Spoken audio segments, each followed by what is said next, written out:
яке аз мушзарони бо маҳорат ва хуби кишварамон Асрор Воҳидов дирӯз дар шаҳри Екатеринбурги кишвари Русия дар дораи намоиши навбатии ташкилоти RCC Boxing рақобати навбатии худро доир кард, ки Асрор Воҳидови тоҷик бо намояндаи Федератсияи Русия Армен Атаев ворди ринг гашт. Рақобати варзишгарон 8 раунд идома намуд ва аз ибтидо то интиҳо мушзани бо маҳорати тоҷик бар ҳарифи худ бартарӣ нишон медод ва борҳо ӯро ба нокдаун равон кард.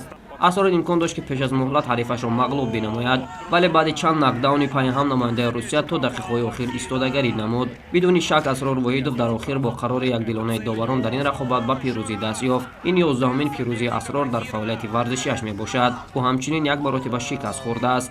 Асрор баъди рақобат ба хабарнигорон ибрози андеша карда гуфт, ки дар ояндаи наздик мехоҳад берун аз Тоҷикистону Русия барои камарбандӣ биҷангад. қобили қайд аст, ки Асрор қаҳрамони ҷаҳон миёни ҷавонон дар соли 2011 дар ҳайати мунтахаби Тоҷикистон буда, ҳамчунин унвони устоди шоисаи Тоҷикистонро доро мебошад.